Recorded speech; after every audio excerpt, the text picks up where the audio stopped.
Thank you so much. Good morning. I'll try that again. I know it's Friday and it's early, but good morning. Okay. Well, thank you so much for bringing me into this space. I am going to talk to you guys today about the Environmental Justice Clinic at the University of Miami and the work we do pertaining to climate and displacement. And I am going to showcase the Displacement Vulnerability and Mitigation tool, the tool for short, or DVMT. And then I'm going to talk to you about some next steps that we're taking. And again, this tool is, I'll say this many times, very much in development, so I really welcome feedback and advice. I'll be here this afternoon, so please come speak with me. Before I get started about the EJC, I'm just going to let you guys know a little bit about me. I'm a community lawyer and educator. When I saw the title for the other sessions in this demystifying geospatial stuff, I felt completely out of my element, and I was like, what am I doing here?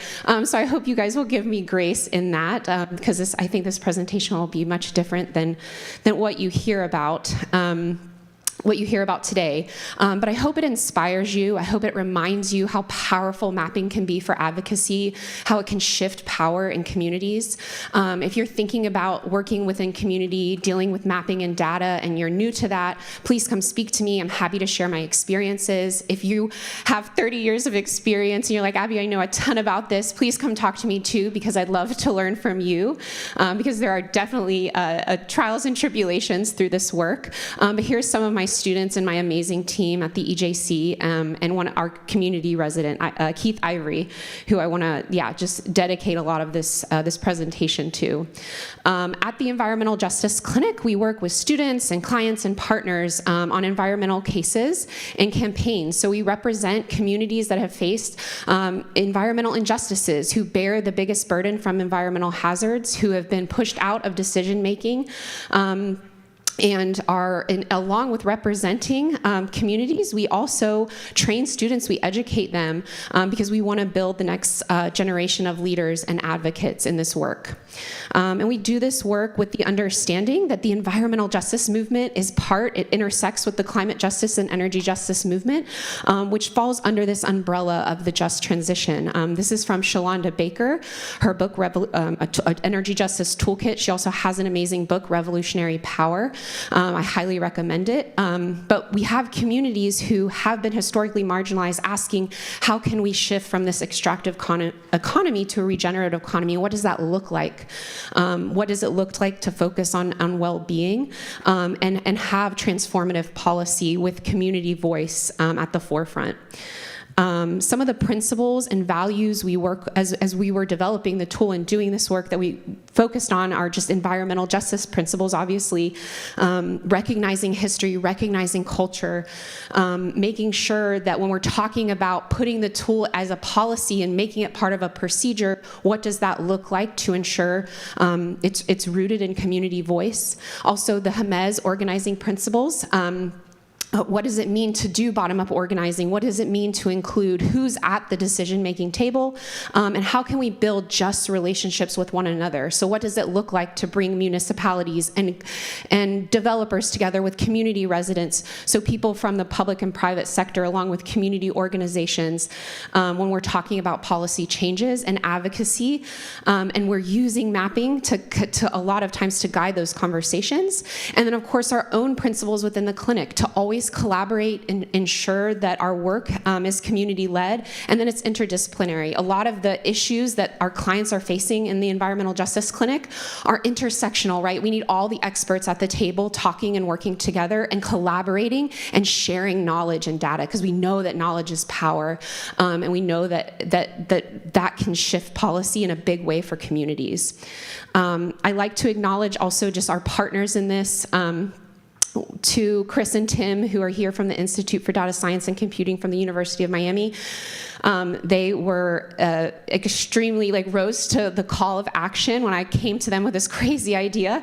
They said, yeah, let's do it. And so I hope when you meet a crazy attorney who has a crazy idea, you take that and you do the same. And then also Teresa Pinto from the peer group, who has helped me with the methodology and the literature review so much for this project. I just want to highlight them.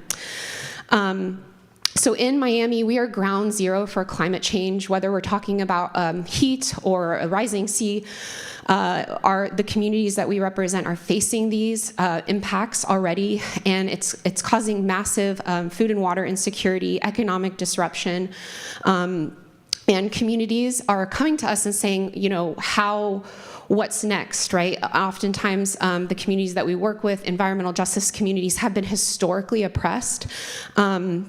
And they're seeking a shift, and they're worried how can we deal with the impacts of the climate crisis when we've already for so long been disinvested in. When working with different clients in the clinic, we did a community assessment when we were really asking communities in Miami-Dade County, what is your greatest fear? What are you most worried about?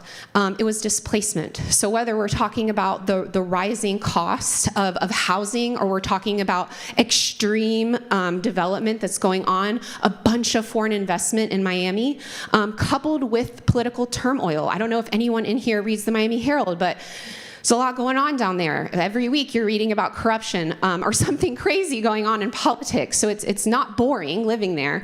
But for our clients, this oftentimes, the pressures of housing, the under-resource of their neighborhood, they think, how can I stay here? I can't afford to live here, and my community and the culture of my community is rapidly changing.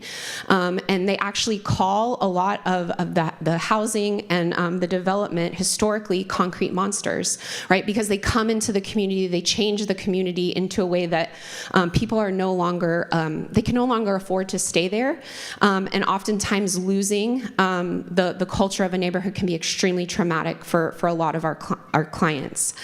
Another thing just to think about historically, what has happened, a historic Overtown, a community that we work very close with, was a thriving community in Miami, and after I-95, thousands of people were displaced, and since then, there has been a lack of investment in this community. So developers are looking at this, it's in the heart of Miami, and it's a perfect place for development. So our clients are asking us, wait a second, how can we have equitable development? We want resources, we want change, but we want it to be done equitably, and we want to be at the decision-making table. So our clinic started doing research on different strategies around the country.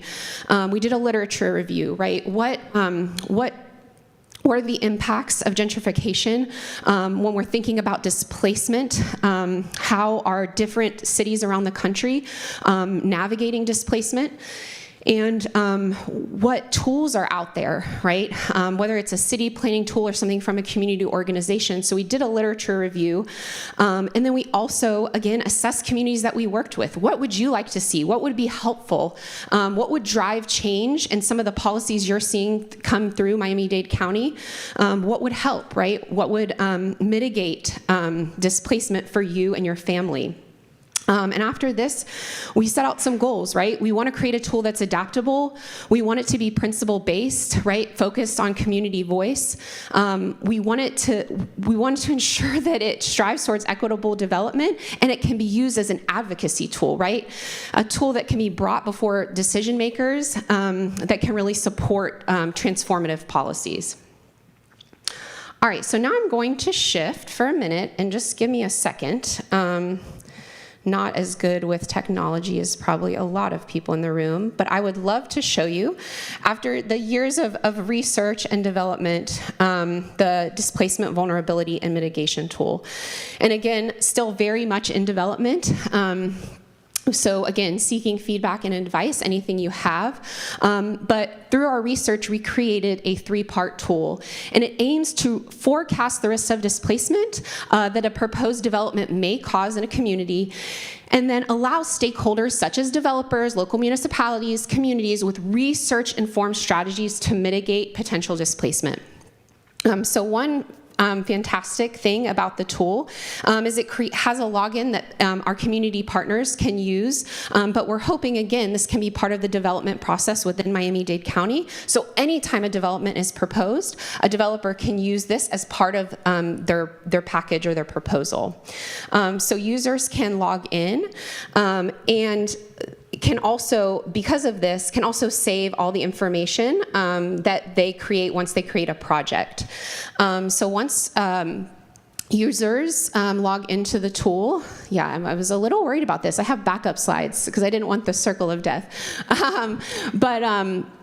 Here, users can save any project they put in, because that was one thing our partners told us. Hey, there's so many developments going on in Miami-Dade County, we can't keep track of them. Can this tool do that? Absolutely. So I can see all historical projects here, and these are some of the projects that we've worked on with different communities, and I'm actually going to use this one, this West Grove development, and look at this, the details of this, because we actually used this information in a public hearing and actually paused or halted a development that the community was really worried about, and the municipality actually required, after hearing this, that the developer meet with the community and engage in discussions about a community benefits agreement. So again, extremely encourage the mappers in the audience. What a great way to seek advocacy for communities.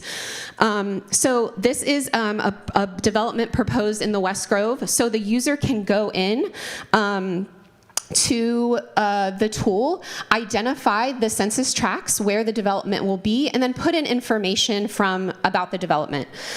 So this can be any of this information is usually always found in a project proposal, so developer will submit that to municipality. So all of this can be gathered from there. And then also, in addition to what the development is, it'll also look at demographic information. So things like age, race, socioeconomic status. And then do a statistical analysis that allows users to identify their susceptibility to displacement. So here, after they put in the information of the development and do the assessment, a community can see that this development and the population surrounding it is very susceptible to displacement. And then based on that susceptibility, can provide different mitigation efforts, such as relocation assistance for vulnerable residents, right? Constructing affordable housing. And based on the level of susceptibility, you can add additional mitigation factors. I think the one thing, I want to switch back to my slides, because I know that I'm running out of time, and I want to talk to you guys about kind of next steps and some of the hurdles with some of this work. So at the, let me switch here. At the same time that we were developing the tool, trying to identify which indicators that we include, trying to identify how we do the assessment, what kind of levels of susceptibility we need to look at, and what mitigation efforts are provided, we also did visioning sessions and roundtables. So we met with developers, we met with advocates, we met with community-based organizations, and we also workshopped the tool. So a lot of the different elements of the tool were really created and identified by community partners. But we have some gaps, right? Some things that we're talking about and thinking about. What additional indicators should we use? And how do we bring in new indicators? One thing our community partners really wanted is heat. Like, we think this matters, right? But what story does heat tell by including it in the tool? And that's not going to be relevant for communities nationally, right? So what does that look like? What indicators should we include and what should we not? Because we want this to be adaptable. We also don't want the tool to discourage development necessarily, right? When we met with developers, they were actually really excited, but they were like, how are you going to use this, right? Kind of. So we don't want it to discourage development. We want it to allow decision makers to have all the adequate information. But one important thing that communities have told us when it comes to part one, when you're looking at community demographics and looking at information about the local neighborhoods, oftentimes that census tract data can only tell us so much. So we're also building a community history guide, which we're also incorporating maps into that, but really hyper-local data. So not just like block or census tract data, but how can we really tell the story of a neighborhood, which came into play when we were doing the roundtables and the visioning sessions. In addition to that, local mapping and community data, I think, okay, I'm like, no, I know. She's like, I didn't turn it off. No, but we want to use make sure that community are involved in local mapping, and IDISC at the University of Miami has been incredible with that, just making sure we have those tools. And then understanding too when we talk about mitigation efforts, and it's again based on how susceptible a community is, but the developer or municipality could always do more, right? So we don't want to discourage that as well. So we're trying to talk about how can we ensure that basic mitigation efforts are needed, but also more are encouraged at the same time. And then working with Miami-Dade County. When we met with them last spring, they were really excited about this, but what does this look like in day-to-day municipal life? How can we have this tool accessible to everyone, but again, for it to be used to encourage that equitable development that our communities really want. And right now, again, as I said, it's being used as an advocacy tool with our community partners. But yeah, we're hoping to see it implemented as policy in Miami-Dade County. Thank you. Yeah.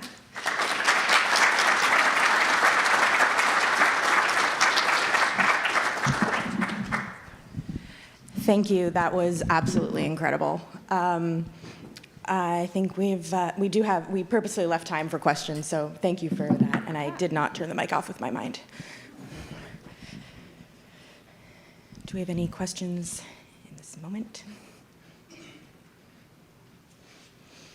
So I'll ask one then. Okay. Do you have any current projects? I know you mentioned there's one where it changed the impact, and the group of developers then changed what they were going to meet, and they were required to meet with the community. Yeah. I'm just curious, did you adjust the parameters and see how it came out after they met with the community?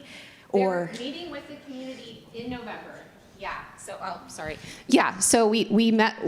At a public hearing, showcased the tool, showcased the PDF, and then. After that, the developer said, okay, we'll change and we'll update what our proposal looks like. Another example of this where something was actually changed and passed was in another community up in the city of Riviera Beach. We ran the analysis of the tool, showcased it to decision makers, showed them maps and how the data and the vulnerability of the community, and they completely required the developer to change their plan, and the developer came back with a new plan and it was approved by the city. So it was a big, big win for that community. Thank you for that question.